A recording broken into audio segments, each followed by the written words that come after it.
Hi friend, welcome back to my channel. Today we're going to be doing a quick little recap of my October books. In October I read a total of 3 books. And it's all because of this one. This is Let the Nations Be Glad by John Piper, and it's a book about missions. It's a Christian book, and it was a journey reading this book. I have a whole vlog going through the roller coaster of emotions that was involved with this book. So the general thesis of the book is that if you do missions for any other reason other than worship, you're doing it for the wrong reason. Basically, he talks about the why we do missions because of worship, and he talks about worship and what is worship, and then why that should fuel everything that we do, but then ultimately also missions.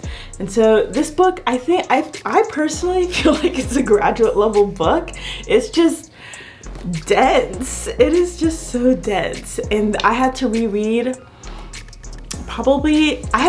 something on just about every other page because it's just so dense. Ultimately, I think it could have been condensed down for us lay people who are not in graduate school for theology, but ultimately I gave it 3 stars. Like, it's good for what it was. Yeah.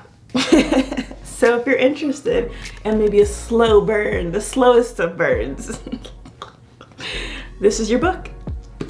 Next, I read The Housemaid by Freida McFadden, and this was my first jump into Freida McFadden, and boy, it did not disappoint. And I already have The Housemaid's Secret downloaded. I'm already thinking about like a video where I read Freida McFadden books for a week or a month, I don't know. But I understand the hype about Freida McFadden. Also, how does she write so many books? She has so many books, it's wild. But The Housemaid was great. It's a great start if you're looking to get into thriller. I think it's a great start to get into thriller. Some of the reviews said that the plot twist at the end was out of left field, but I felt like it was totally in line. I didn't see it coming, but I didn't think it was like so far-fetched, and I was like, okay, like I don't want to finish it. But it was fun. It was it was creepy, but fun throughout.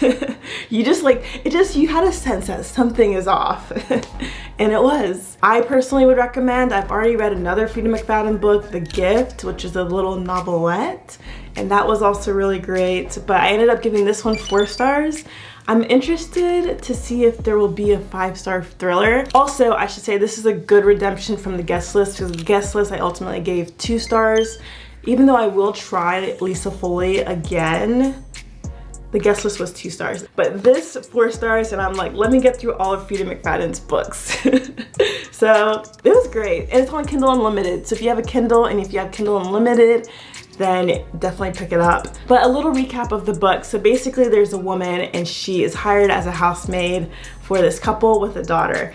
And her bedroom is her bedroom has a door that locks from the outside. Like, how do you even come up with something like that?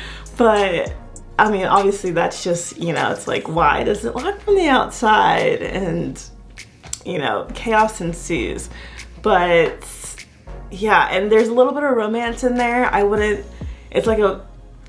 know. There's like a hint of romance. Yeah. Oh, also, I should say that she is an ex-convict. I think convict is the right word. But she has been to jail. I think she was in jail for 10 years. She went to jail when she was like 17, I think, or something like that. And then she just got out. She had one waitressing job, or like washing dishes or something. And then she got this job as a housemaid, so. It's just wild. This is just so funny. This feels like just like what I've just told you feels like something that if I typed into ChatGPT, like come up with some ideas for a thriller, like this is what it would spit out. Oh, but it was good. It was good. 4 stars, solid read, would recommend. And then I read Very Merry Bromance, and I didn't really know that there were other books with this. It's definitely standalone, but there are other couples in this book, and I'm guessing, I haven't read the synopsis of any of the other books, but I'm guessing there are books about those couples. So still in the same world and whatever, But this was fun. This is a Grumpy Sunshine book. The girl is the grump and the guy is the sunshine. It's around Christmas time. It's a fun read. But he's a rock star or a country singer, and she is a lawyer for immigration. She does immigration law. And so it's just a fun book. So basically they had a one-night stand after a wedding, and that's where the book starts. And like she's like, no, this is not gonna work out. We're not gonna be in a relationship. And she like runs away. And then fast forward a year, and her family wants her to get in contact with him and see if he will do a brand deal with them. And so she's like, I guess, because she wants to be on the board of her family's like organization. And so she reaches out to him. He's like, oh, bet I'll consider it if you go on 3 dates with me. And so, because he wants to win her back, and he was the one that was like, hey, we will work. We're so good for each other. And she's like, no. So, so I think this book had a good balance between the plot and the characters and whatnot. It had kind of like 2 running plot lines. One is the brand deal, and then the other is their relationship. And so I thought even just the plot alone was great, but also the characters. The characters are great. Her family is like really terrible, and so that just makes you root for her all the more. But, and then he's just great. But yeah, it was good. It was good. That's this book. I ended up rating it 4 stars. Solid read. It was fun. This is my first Grumpy Sunshine book, and so it was fun. I think I might have Grumpy Sunshine as one of my favorite tropes. And then on top of that, he falls first. And then also it's just fun because in the book, he is in a book club with his guy friends, and they're reading a book. And so it's always just fun, at least for me, when I'm reading a book and the characters are reading a book too. But that was the last book that I read in October, and I would recommend it. So out of my October reads, we have 2 4 stars and 1 3 star. But overall, it was a solid month of reading. This book held me back a little bit, but I am glad that it's done. Now I need to write the paper. So I will write the paper. It'll be linked. It's not really a paper. It's really just summarizing things that you learned from the book. But I will have that linked in the description if you want a little synopsis of this. But anyways, oh, also I should say that there is a little bit of spice in this book.